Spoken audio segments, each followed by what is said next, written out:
there's no balance. Life's chaos. Like that's, it's just what it is. But to thrive within it, you can make it harmonious. And so if everything's working in harmony, some things are up, some are down. You have 10 plates in the air, no matter what it is. If it's in harmony, that's just what you need to continue forward.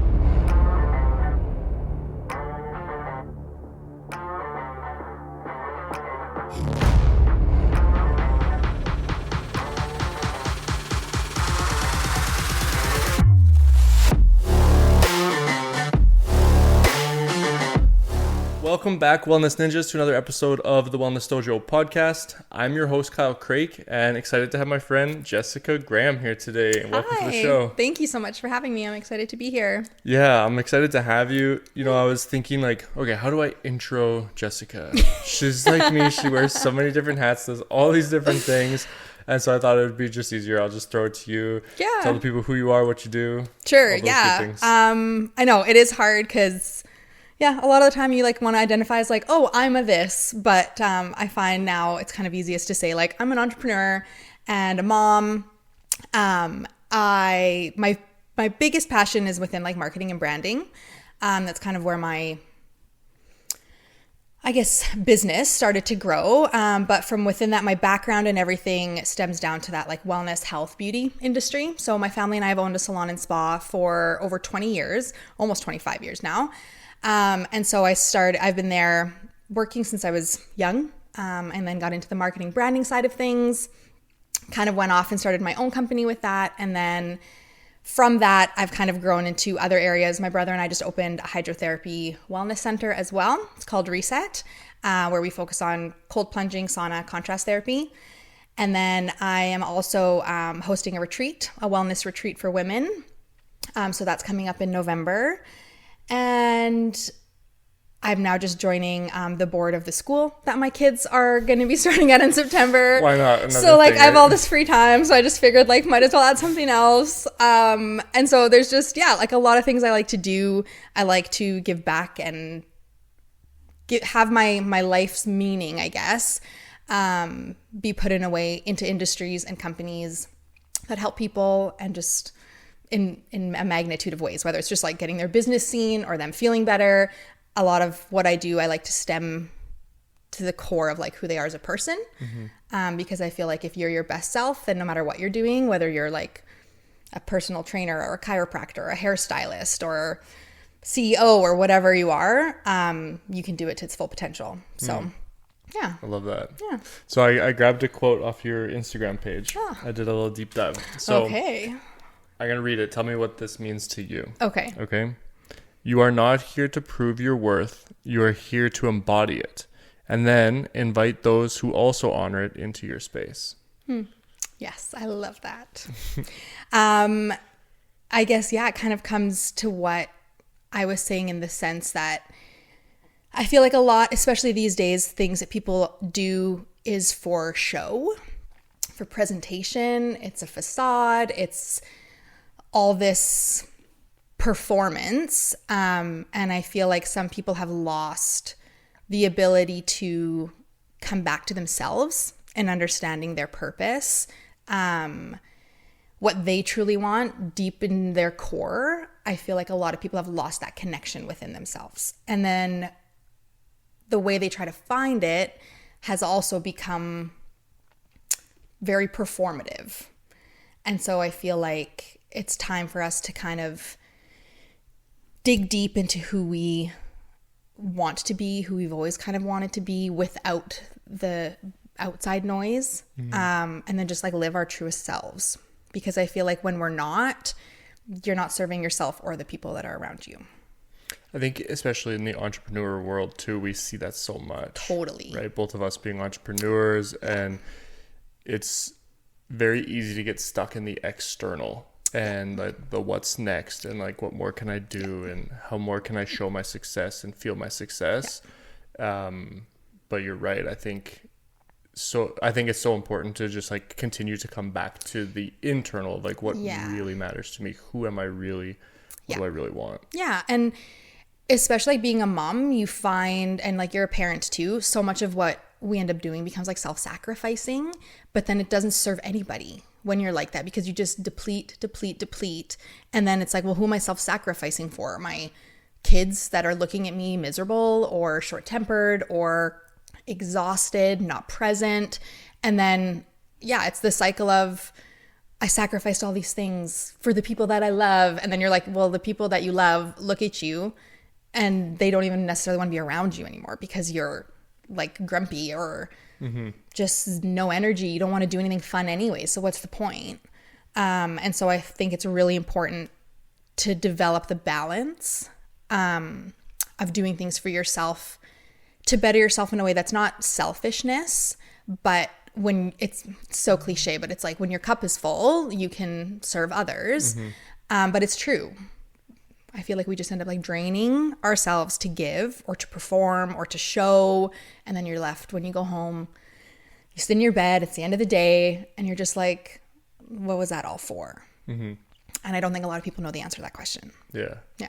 Yeah, I've often heard the expression, like, if you have an apple tree and you want to give people the fruit from your tree, if you just give all the fruit from the tree's not going to have any fruit left. If you don't take care of the tree, it's going to die, and you're not going to be able to do that long term. It might feel good to do it in the short term because it makes you feel like even fulfilled and stuff.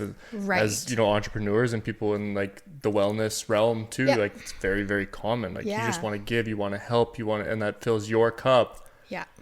But for how long? Well, and it's like you're filling your cup, but there's a hole at the bottom. Yeah. And you're just like, cool, like I'm pouring, I'm doing all these amazing things, I'm giving, I'm making a difference, I'm da-da-da. And then you're leaking and you're just like, I'm not capable of holding the fruits of my labor. To go into the metaphor. Like it's, and I think that's what ends up happening for sure. Yeah. For sure. And so it's been a long, like, I guess, journey of me figuring that part out. And I feel like I've gotten to a place where I can kind of be my more authentic self. Now that I've kind of gotten through that like newborn baby stage, it was very eye-opening. Like that, the whole transition to becoming a parent changed me a lot, for sure. Yeah. Yeah. Can you talk about that a little bit? Well, I feel like in the years kind of like leading up to like meeting my husband, getting married, moving in together, having our kids, we were young, early 20s, and you just don't really know like who you are as a person, and you take on each other's identities and you become this joint identity. So everyone knows you as like your couple and you're doing everything together and you're in the early stages of love and building a life and all these things. And then, and it's great and you love it and you have so much fun. And then comes the wedding and then everything's about the wedding. And then you have this identity of newlyweds and then everything's like the couple of the newlyweds and you get the new house and all these things. And then you're thrown into, if you want kids, you have kids. And then it's your parents and new parents and now you're a mom. And that whole time, you're not really given the space to figure out like who you are on your own. So I never got that. With my culture, it was like we lived at home until we were married. So I never got to live on my own and kind of like discover that self-identity until I ended up being alone at home with a newborn during COVID. So it was very isolating and gave me too much time to think. So it was like, okay, cool. I'm alone with my thoughts. There's a little human I have to keep alive. I have no idea what I'm doing. There's no mommy and me class. There's no nothing you can go to. You're stuck figuring it out at home. And I was really grateful to have like amazing support. I have like the best village in the world that helped me through it. But still, it was just this like, what am I doing? What do I do? What do we do together? What do I do with this baby? Like, and so I just developed this identity of a mom, but like not necessarily knowing like what kind of mom do I want to be. My parents worked our whole life and everything. And so it was normal for me to be like, no, I'm going to go back to work. And hindsight now, 2020, I look back and I wish I would have actually taken my full maternity leave and like soaked it all in. But I was like struggling with like finding this purpose, and I worked through my whole mat leave as well. But that's when I built my business. because I was like, what can I do from home? I can't really go into the salon with COVID. The salon closed. Mm-hmm. We were forced to close. So I was like, I have nowhere to go. Like, what if it doesn't open again? Like, who knows what's going to happen? I need to figure something out. So that's when I started my really went off with Tara for marketing and branding. And everyone needed to be online during COVID. And I was like, this is it. Like, I got to take this opportunity and take full advantage of it.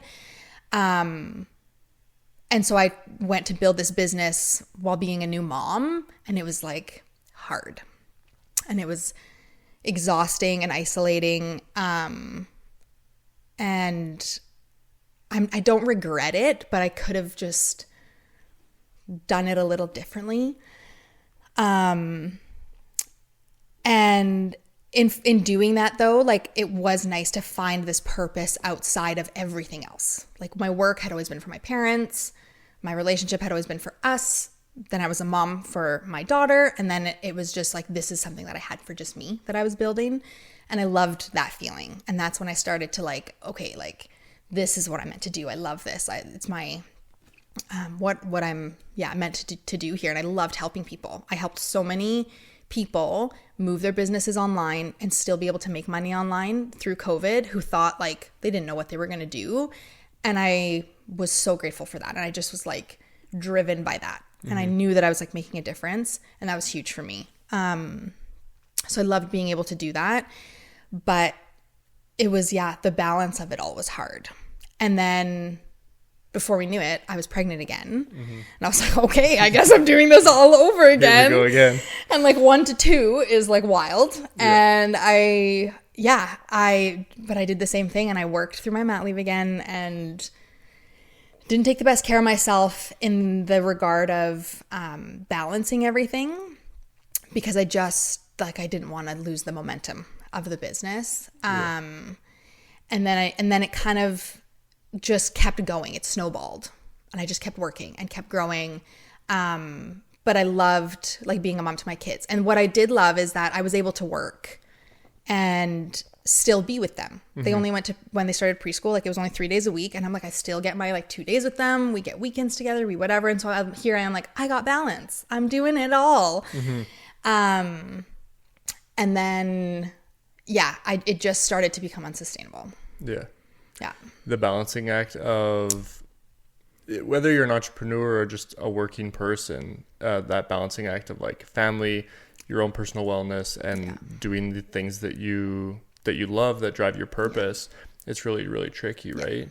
Can you speak to how like the personal wellness development in particular of yourself, your mental well-being, your physical well-being, all those things, how have those kind of impacted your ability to be an entrepreneur, to be a driven person and purposeful? Like, so with, I think COVID was an eye-opener for a lot of people when it came to health.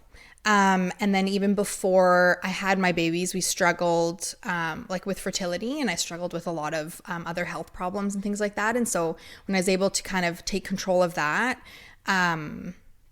and really gain clarity on what I needed to do in order to like make myself the healthiest version of myself, that's when I was finally able to get pregnant, like, because we had tried for a long time. But then it kind of all like pregnancy hormones, like all of these things, like you feel so unbalanced.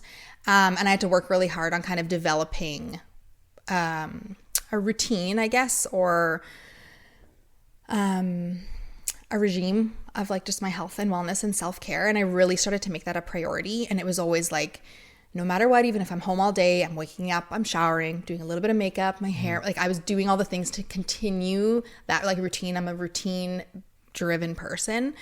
And I was so grateful to have amazing clients in the health and wellness space that helped me through it as well. Whether it was working out, diet, supplementing, all those kinds of things. They really helped me kind of get to a place of balance and clarity on a lot of things that you're like bombarded with information online of like, this is healthy, take this, drink this, do that. And I was like, you want to do them all. And you're like, if I don't, and it was too much, and then you crash, and then you're not sustainable with it, and you just cannot stay consistent. Consistency is the biggest thing. But I thought I was like healthy, doing all these things. And then my biggest gift to myself after, when I thought like, cool, my babies are good. Now they're like little, like they're toddlers, preschoolers, whatever. We're okay. My business is thriving. I had a client who was running a retreat in Italy. And I was like, this is my big gift to myself. I haven't been on a trip since we've had the kids and all that by myself. And I was like, I'm doing this for me. It was a yoga wellness retreat. And then, of course, on the retreat, I ended up having to be hospitalized. So it was a big eye opener in the sense that I was doing that performative wellness where I thought like, I'm doing everything right. Everything's great. Everything's whatever. And then my body was just telling me otherwise. I needed to slow down. Things were not working the way they were supposed to. And we chatted about this a little bit earlier, but like I almost died while I was there. And it was something that I thought I was like so good at listening to my body and knowing all these things. And I pushed through a major cyst rupture while I was there, thinking like, oh, I'm okay. It's a little bit of abdominal pain. I'll take a Tylenol. I'll do this. And I'm like hiking the Dolomite Mountains while bleeding internally. And I went to the clinic while I was there. They checked me out and they're like, I think you're okay. Like maybe your blood pressure, but it's like you're in a foreign country. And I'm just like, I'm making the best of this. I am not letting anything ruin my trip. And I didn't listen to my body and I pushed through and yeah, I ended up in the hospital. And so it was super scary because I ignored all the signs and pushed through a lot of the pain. And I think that women especially are unfortunately good at that. We are so accustomed to being uncomfortable and like just having like these aches and cramps and whatever. We think we're fine. We got it. And we are not good at listening to a lot of red flags and a lot of things that come up that tell you to slow down when you think you're doing everything right and you're thriving and you're doing all these things and your body's just like, you got to shut down. And so I shut down hard and was rushed to the hospital there. And it was, an awful night. I didn't think I was going to make it. Like I was fully like preparing, like got to say goodbye to my kids, got to say goodbye to my husband. Like I was like so close. The friend I was with was like, I felt like I was talking to a corpse, like at some point. Like she's like, you had like nothing left in you. And so finally we were, of course, it ended up snowing. We're in the mountains. I'm an hour away from a hospital. All the best conditions for everything was just lining up perfectly for me. And I was like, wonderful. And by the grace of God and whatever other powers are out there, I made it to the hospital. I, till this day, wish I could like find the ambulance driver and just give him a hug because he like got me through that drive. How long was the drive from? An hour. An hour. And he's like, can you just make it an hour for me? Like, come on. And he's like trying to make jokes. And I'm like in the back. And it's not just like an hour drive. It's like a mountain hour drive. While in pain. And, but he was great and the hospital was incredible and they took such good care of me. But like within 45 minutes, I was in surgery. They were like, you have over 2 liters of internal bleeding. And so my biggest issue was like, I couldn't lay back. I couldn't get comfortable, but it's because my lungs were collapsing. And so they're like, we need to like get this drainage out, figure out what's going on, whatever. And then, I ended up having a cyst rupture. And then I was there for 3 days. I had like 5 blood transfusions and they were just like, you need to relax. And that's something that I just don't know how to do. Even sitting here, I'm a week from my most recent surgery, but I'm doing better. I rested up until today. But receiving healthcare there really was like a stark contrast to healthcare here. Like I had surgery on last Friday and I was out the same day. There, like it was like more severe emergency and everything, but like they wanted me to stay for the week minimum. Here that just doesn't happen. Like you think like you just got to get back to it. Yeah. And they force you to rest and they force you to just like look outside. Even there, like everything they serve you in is in like glass, and you're getting fruit and vegetables and like fresh pasta and like just things that are like good and nourishing for you, where we lose that here. Yeah. And so I feel like with the way society is here, we're just like bounce back. Everyone needs to bounce back. And we've lost the art of rest, relaxation, connecting to yourself, listening to your body. So that was huge for me to have that forced rest there. And when I came back, I was like a whole new person. Here I thought like I'm killing it and I'm enjoying this trip and this retreat and all this stuff. And I didn't even realize how much I was doing wrong until I got back. And after I had that experience, I realized that I wasn't being fully present in every day. Wasn't taking care of myself the way that I thought I would. And it goes back, I was doing that performative wellness, not the internal for myself wellness and self-care. And it totally gave me a whole new outlook on life. Yeah, we get so stuck in the doing, and like we start to ignore just like being and like being present with your body and those types of things, and until your body eventually does scream at you and is like, you don't have a choice now. Yeah, 100%. And here I thought like, why me? I do everything right. I do everything that everyone says. I'm doing all of the things. But yeah, it wasn't coming from a place that was purposeful in the way that it needed to be done. So this experience teaches you this lesson of being more present and trying to kind of be more in tune and aware with your body. How does that now impact? Like, what shift has that created for your life? So basically, when I got back, I immediately was like, I need to be more present with my kids. I need to do whatever I can to make sure I'm a mom that is alive and here for them, and a mom that leads by example in the sense of they don't see me just like working myself to the bone or putting them last or those kinds of things. So that was like my first main priority, was making sure that I was present for them, fully immersed in who they were being and being a part of like raising them, which is what led me to take this position with their school, because I always wanted to homeschool and like do all the things. And I was like, no, I work too much. I can't do that. And then reality kicked in. I was like, I'm not homeschooling my kid. I don't have the patience for that. But now I'm able to be a part of their education and their growth and the change in their generation growing. Whereas I'm making a difference in like our generation. I was like, I need to, they come first. And so they're like, that's a huge focus for me, is their education, this new school, all that kind of stuff that I'm going to be doing with them. But then really, I wanted to pivot a little bit from my marketing and branding to this retreat experience led me to want to run a retreat here. And in conversation with other women and moms and entrepreneurial women and stuff like that, I realized that we were all kind of doing the same thing. And I thought, in that retreat experience, why can't we take the wellness aspect of it and incorporate not so much business, because you don't have to be a business owner to attend, but just those like life skills of like who you are, that it's personal branding. I feel like the term's kind of been like taken over by social media, because we're not brands, we're people, but it's that like self-identity. And taking that of like, who are you to your core?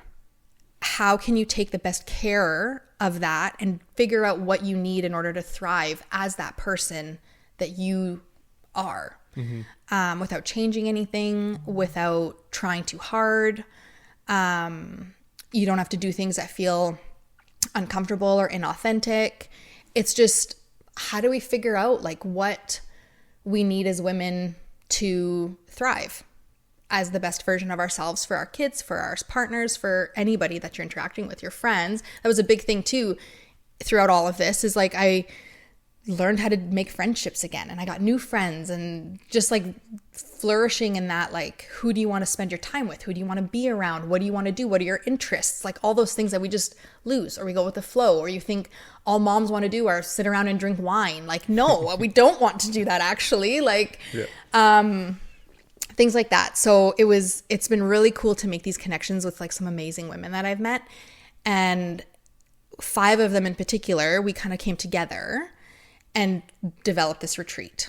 Nice. And so we all bring something different to the table, but like the whole picture comes together as that, like we hit kind of every area of like what we need in order to kind of come home to ourselves, is the phrase that I love to use. And I got that from one of my clients. She's who I did the retreat with in Italy. Her name's Emma.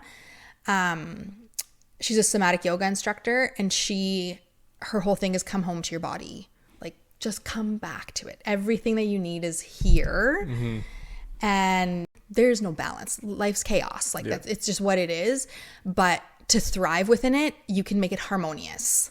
And so if everything's working in harmony, some things are up, some are down. You have 10 plates in the air, no matter what it is. If it's in harmony, that's just what you need to continue forward. So we came up with the name Harmonia. She's the goddess of harmony. And so that's the name of our retreat. And yeah, we just really took that concept of harmony and bled it into everything we were doing. And so the retreat is a lot of self-care, but it's also a lot of inner self-work.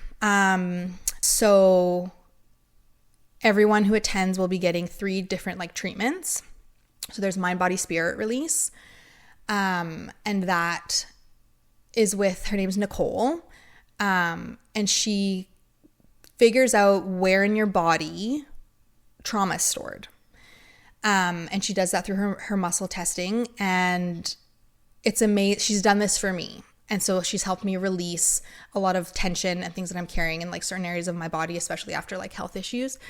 And then she also can like do biofeedback to test through your frequencies, like what supplements you should be taking, what you shouldn't be taking, what you need more of, what you actually don't need, what's not serving your body. Everyone thinks like, oh, I need to take A, B, C, D. And it's like, actually you don't, or this is doing more harm than good. So there's that aspect of it where it is more spiritual, but it is also your physical health. And then everyone's going to get a massage because we all need to release tension in our muscles. And that's going to be done with Leah. And then there's Jessie, who does like intuitive life path reading. And so she can just help guide you through if there's a big decision that needs to be made, you're kind of lost, you don't know your direction. She's incredibly gifted in that area. And then Emma, from Italy, she'll be running yoga. So there'll be yoga every day. Nicole's also a personal trainer. So we'll have workouts every day. And then I'll be doing a workshop for that kind of self-identity, personal branding. And then Kayla will be running a workshop. She's a business mentor and coach, but she'll be doing that on like leadership in everything in your life. How do you take that stance in your life to take control? And have the confidence to make the decisions that you want to make without kind of that second guessing or trying to have someone else make the decisions for you and you kind of go along with it, whatever. And so, yeah, all of us have kind of come together and put this together.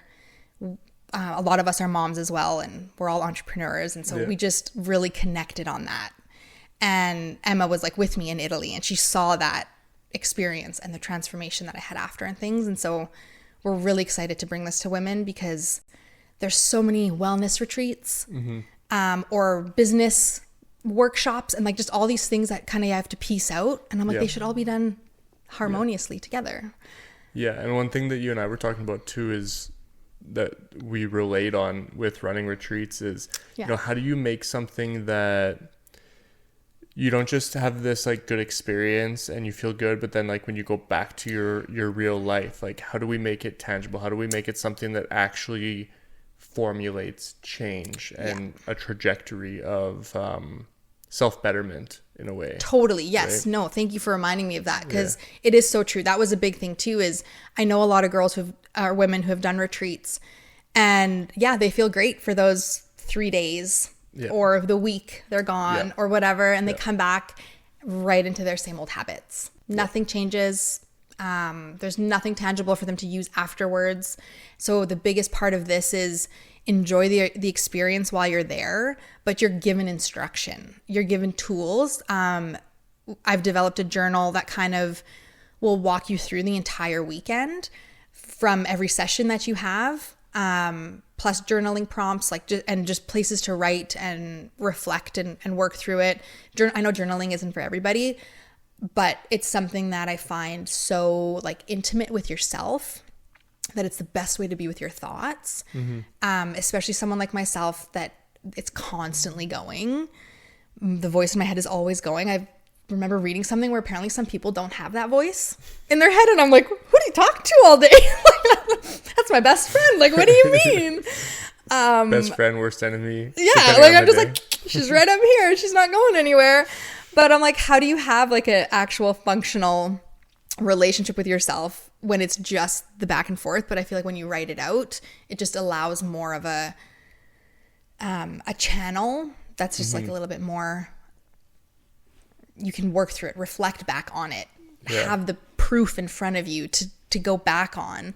And so I really want this journal to be the holy grail of who you are and that whole self-discovery journey, and not in a cheesy way. I feel like everyone's like, oh, journal your this and fill out this whatever journal, and you can go to Indigo and there's 7,000 journals you can pick from. This is it's writing your story almost. It's not necessarily just a journal. You're actually developing and getting everything that's within you onto paper so you can actually see it, and then continue to follow it after when you leave. Not just cool, I wrote down some thoughts and that goes into the pile of my journals in my nightstand drawer. So I don't want it to be like that. Our mission is really this follows you after. Yeah, I read something recently and it was talking about relationship with self, and it kind of challenged the idea that we focus so much on trying to have a good relationship. How is my relationship with myself? And it was saying the goal should actually be to not have a relationship with yourself. The goal should be to just be yourself. Right. It's when we focus so much on how am I talking to myself? How am I combating these things? It all takes you away from just that what you talked about before of just being, just feeling present. And something interesting I want to go back to, you mentioned personal brand. Yeah. And that struggle with personal brand. Yeah. And I think there's a really interesting kind of alignment with personal brand and just authenticity. Right. And I think to credit to what you said earlier, I think when we're on social media and stuff, we have so much pressure to build a personal brand. Yeah. When really this, somebody's brand, anybody that if we were to walk outside right now and meet somebody on the street, we would have a general feeling of their brand, of who they are, because it's the feeling that you're left with from somebody. I'm just curious your thoughts on that and how the pressure of branding has that impact on people. Totally. And that's where a lot of people, a lot of my clients who will come to me, especially if they're an entrepreneur and they're the only ones within their business, they struggle to separate their business and their personal brand. Yes, we're all a walking brand in the sense of who we are. And even to go back to saying that relationship with self and just be, a lot of people do think oh yeah, how do I talk to myself? How do I do it? Well, who are you? Who are you talking to? It's just okay, so when I meet you, how do I talk to you, as opposed to I go for coffee with my grandma, I'm going to talk to her. We have to know who we are talking to, especially when it comes to talking to ourselves or being with ourselves. And so a lot of people focus on creating a personal brand that's a facade and it's not authentic to them. And they're so pressured to be like everyone else on social media. And that's where I struggle with social media. And it's hard because that's my livelihood is social media management and personal branding and making content for people. But what I have despised that has happened with social media is it's become a copy contest. And that it all happened with the introduction of TikTok. It's someone make a video and then it's well, how can you also copy the video? And then it just becomes 7,000 versions of the same video and everything's a trend and everything's whatever. And we all lose our self-identity in the process. And so my approach to social media with a lot of my clients' content is you don't need to try to be like everyone else. What's your message? Like for me, your social media, your Instagram page is just like your catalog. It's like, how can someone come and get a feel of who you are? What's your aesthetic? What are your offerings? What's your previous work? What do you believe in? What are you passionate about? That's your personal brand. Not, oh, she made that recipe. I'm going to make it like this. I'm going to do this. She did this dance. I want to do the dance. Like, it's just a copy contest. And I'm like, where are you? Like, this is why everyone's losing their identity, because they're all just trying to be something else. I would never do a dance trend. No matter how much it was like, you're going to lose your business. You have to. I'll never do it. So every other like social media manager will go keep up with every other social media trend. That would just never be me. So I would never do that. And I think that's, a lot of people have fear that if they don't, they're going to miss out. But then it's like, but is that who you are? Yeah. And if it's not, like, why do you care? Yeah. If you do it or not? And the further you push that, the further you misalign with that feeling of like purpose and who you are at your core. Right. And that's why I think it's so important that when you can figure out what your personal brand is, and you've come home to yourself and you are authentic and secure and confident in who that is, you don't feel pressure to have to copy other people in order to be seen. Yeah. Yeah. Okay, I have another quote from your Instagram. Do you? Oh, God. Yeah. What version of myself was I that day? Yeah, right? Okay, this one says, don't waste your days. Life is already short. Enjoy yourself. Do what brings you joy. Be obsessed with growth. Can you talk to me about that one? I love that one. That has a lot to do with like being with my kids. And they help me grow every day. They've helped me become this version of myself. And for me is, if you're not doing what you love every day, what's the point? Our time on earth is so short. And I feel like as we get older, we realize how much faster time goes. And then especially when you have kids and you have this these milestones that you're always measuring and looking out for and watching for, and you start to measure in grades again and clothing sizes and all these things, you realize how fast it is.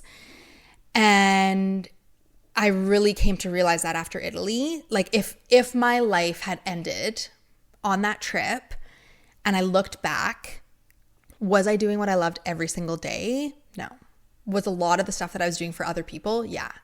And it sounds so morbid, but it's like within a month, let's say I had passed away, within a month, 70% of the people that I had interacted with would have moved on and forgotten. Oh, Jessica stayed up late that night to do my whatever for me.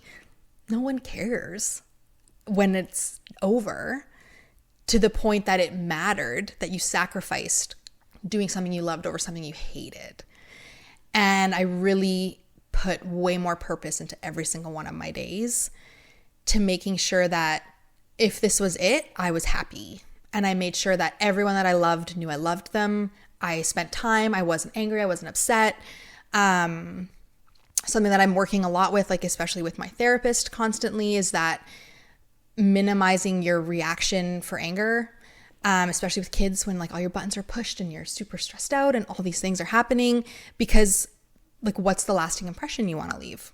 Do I want my kids to say like, oh, my mom was so angry all the time? No. Be just like content in every day, that every moment should just be bringing you joy. Like, yeah, there's shit that happens, but if the big picture, like at the end of the day, I always ask my kids, like, did you have a good day today? And like, I might have yelled at them or gotten frustrated getting them to the car, whatever. But if they're like, oh my God, that was the best, I'm like, I won. Like we're good. Yeah. And flexing those muscles of like joy, happiness, doing things that you love, and like being okay with that. Because I feel like a lot of people feel bad. Like it's like we have to be suffering in order to grow. And it's like, no, you have to be like loving and happy in order to grow. And if you flex those muscles, you're growing in like the best way possible. Yeah. Yeah. I think a big part of like enlightenment and even just being fully present and just having that, being able to find that joy in life is almost this contrasted thought of everything matters, Yeah. and yet nothing matters. Right. Right. And Totally. because it's so true. It's like what you said. Yeah. It's like it all matters. Yeah. But really at the end of the day, none of it matters. Right. Because like we have to do the things that we love. Yeah. But really, you think about it, in like 3 generations from now, nobody's going to remember us. I know. And the people who we think care about what we're doing right now are also going to be long gone. Right. And that's the thing. And it's like, if you're not going into every day with love, like what's the point? Yeah. And I feel like there's so much hatred in the world and misery. And if we all just like, it's hard because like I'm an empath and I want to go like big and make those big differences. Yep. And then I started thinking like, imagine if like 10 people, I could pick 10 people off the top of my head that I know, we all focused solely on our love, joy, happiness, pushed that into our kids, that then we all have 1, 2, 3 kids. Those, now that 10 is 30, and it just so on and so on. That's how you make the difference in prioritizing happiness and love and care. I feel like we've been pushed as a society so much to like fear and self-sacrifice, self-sabotage, constantly compare, argue, fight, like all of these things. Yep. That if you go like down into your smallest circle and you make that difference, it ripples. And I'm like, then within, from our kids and so on, I hope those generations can be filled with way more love than we were, because I feel like we come from generations that were also self-sacrificing. Our grandparents was a different time. Our parents, totally different time. And I know we talked a little bit about like mental health, on how our generation of parents is approaching their kids a lot differently, in the sense that we're making that a priority, where our parents didn't have the knowledge to do that. And so it's like, yeah, you want to blame and be frustrated and not pay $200 an hour on therapy. Like, I don't even want to know how much I've spent on therapy, but it's like, it becomes that focus. And then when we embed that into our children, and then that generation can grow up with that kind of like self-awareness, self-love, positive self-talk, relationship communication, like that's huge. I think then that's how we make that global difference. Yeah.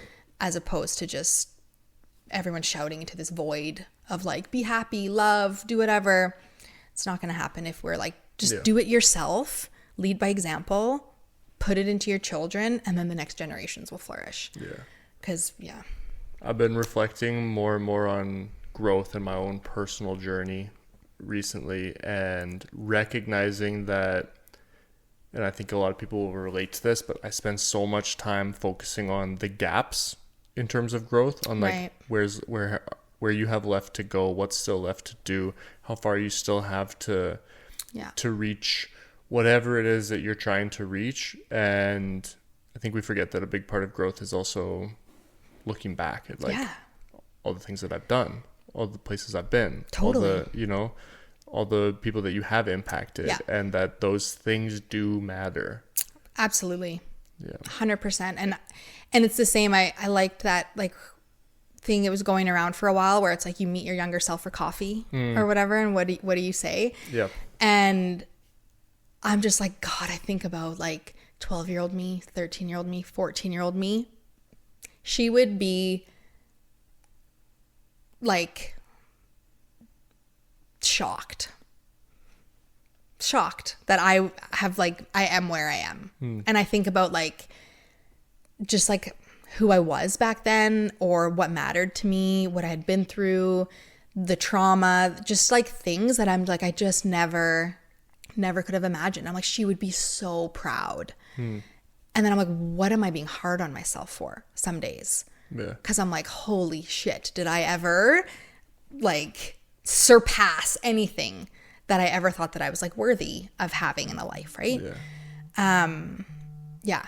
What do you think that 12-year-old you would say to you today? Oh my God. She would just be like, you made it. She'd be like, you crawled out of it. When I was young, I put so much of my self-worth on others. And I constantly like shut myself up. You know what I mean? Like I never really spoke my mind. I just was this, and I am still working on it, but I was such a people pleaser.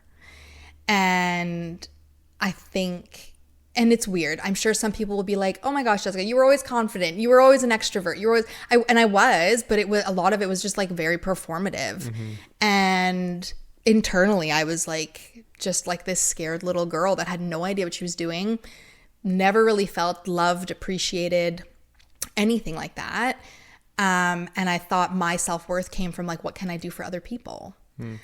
And I think the fact that I was able to do so much on my own and come out from that and like have that type of like growth and self-realization and detach myself from like, what does this other person want me to do is huge, because everything that I did was for other people. Yeah. What would you say to her? Oh my God, I would tell her to speak up and like speak up in her truth, not just in what she thought other people wanted to hear. Yeah. I love it. Yeah. Okay, that poor 12-year-old girl. Hey, should be proud. I have one more question for you. Sure. This is a question that my last guest wrote down. Okay. I'm going to give it to you, and then I'll let you write a question for my next guest. Cool. Sounds good. Okay. I haven't read it yet either, so. Oh, here we go. What inspiring words does your present-day self need to hear right now? Inspiring words that my present self needs to hear.